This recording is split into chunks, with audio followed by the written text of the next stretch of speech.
दिसंबर यानी आज ही अयोध्या में बाबरी मस्जिद विध्वंस की 31वीं बरसी है। 6 दिसंबर 1992 यानी वो तारीख जो इतिहास बन गई। घटनाक्रम की शुरुआत एक दिन पहले हुई। 5 दिसंबर को विश्व हिंदू परिषद के कार्यकर्ता, भाजपा के कुछ नेता और इससे जुड़े संगठनों ने अयोध्या में एक रैली का आयोजन किया। बाबरी मस्जिद के जिस विवादित हिस्से में सुप्रीम कोर्ट ने सिर्फ भजन कीर्तन की इजाजत दी थी, वहाँ करीब 1.5 लाख कार सेवक पहुँच गए। 6 दिसंबर को भीड़ इतनी उग्र हो गई कि सिर्फ 5 घंटे में ही बाबरी का ढांचा गिरा दिया गया। उसी दिन शाम 5:05 तक बाबरी मस्जिद जमींदोज हो गई। इस घटना के बाद पूरे देश में सांप्रदायिक तनाव बढ़ गया। हिंसा की कई घटनाएं हुई, हजारों की मौत हो गई। पूरे उत्तर प्रदेश में राष्ट्रपति शासन लागू कर दिया गया, विधानसभा भंग कर दी गई। 1 साल बाद 1993 में केंद्र ने अध्यादेश जारी कर विवादित जमीन को अपने नियंत्रण में ले लिया। घटना की जांच का आदेश जारी किया गया। कुल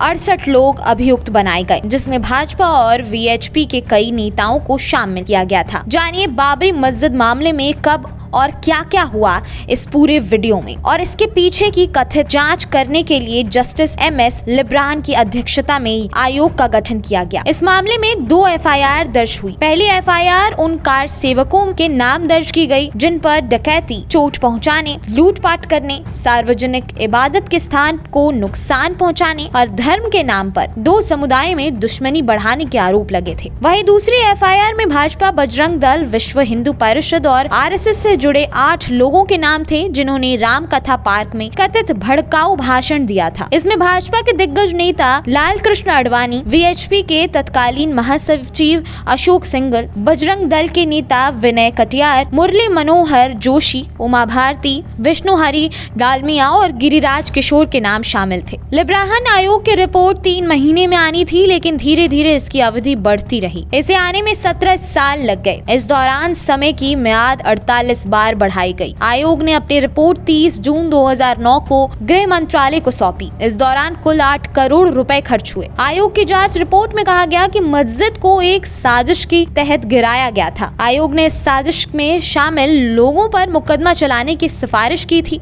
बाबरी मस्जिद विध्वंस मामले में 47 अन्य मुकदमे भी दर्ज कराए गए थे, जिनमें पत्रकारों के साथ मारपीट और लूटपाट जैसे आरोप लगाए गए थे। सीबीआई को इन सभी मुकदमों की जांच की जिम्मेदारी दी गई थी। 8 अक्टूबर 1993 को उत्तर प्रदेश सरकार ने इससे जुड़े सभी मामलों की सुनवाई लखनऊ के स्पेशल कोर्ट में करने की अधिसूचना जारी की। 1996 में विशेष अदालत ने इसके सभी मामलों में आपराधिक साजिश की धारा जोड़ने का आदेश जारी किया। इसके बाद लंबे समय तक ये मामला कानूनी दाव पेच में फंसा रहा। अभियुक्तों की वकील ने यह साबित किया कि उत्तर प्रदेश सरकार की प्रशासनिक चूक के कारण उनके खिलाफ गलत आरोप लगे। इसके बाद हाईकोर्ट ने सीबीआई को निर्दोष देते हुए कहा कि अगर उनके पास आडवाणी और अन्य लोगों के खिलाफ पर्याप्त सबूत हैं, तो रायबरेली कोर्ट में सप्लीमेंट्री चार्जशीट दाखिल करें। 2003 में सीबीआई चार्जशीट दाखिल की, लेकिन उसमें आपराधिक साजिश के आरोप नहीं जोड़ सकी। रायबरेली कोर्ट ने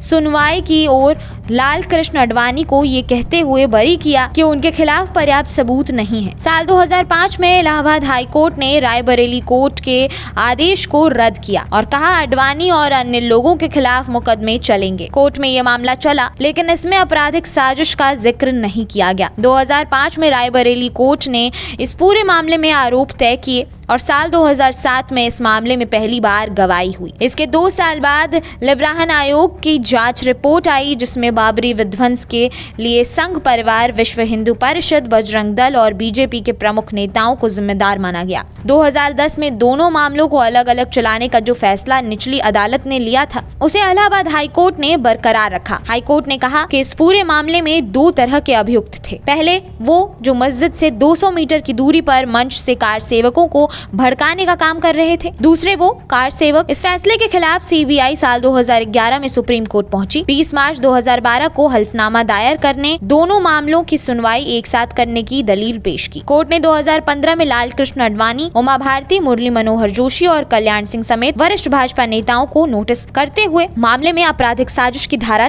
नहीं हटाने की सीबीआई की याचिका पर जवाब देने को कहा। साल 2017 में सुप्रीम कोर्ट ने इलाहाबाद हाई कोर्ट का फैसला रद्द करते हुए फिर से से साजिश के आरोप लगाए गए। इसके अलावा दोनों ही मामलों को एक साथ सुनवाई कर अनुमति दी। सुप्रीम कोर्ट ने लालकृष्ण अडवाणी और 20 अन्य लोगों सहित अन्य अभियुक्तों के खिलाफ साजिश का आरोप फिर से लगाने का आदेश जारी किया। इतना ही नहीं, कोर्ट ने सुनवाई की समय सीमा भी तय, पहले 2 साल की डेडलाइन दी, फिर इसे 9 महीने और बढ़ाया गया। इस तरह बाबरी विध्वंस मामले में कुल 49 लोगों को अभियुक्त बनाया गया, जिसमें 17 लोगों की मौत हो चुकी है। इस मामले में लालकृष्ण अडवाणी, मुरली मनोहर जोशी, कल्याण सिंह, उमा भारती, विनय कटियार, साध्वी ऋतुभरा, महंत नृत्य गोपाल दास समेत दर्जन भर से अधिक लोगों को बरी कर दिया गया। 30 अगस्त 2022 को सुप्रीम कोर्ट ने बाबरी विध्वंस से जुड़े सभी मामलों को बंद कर दिया।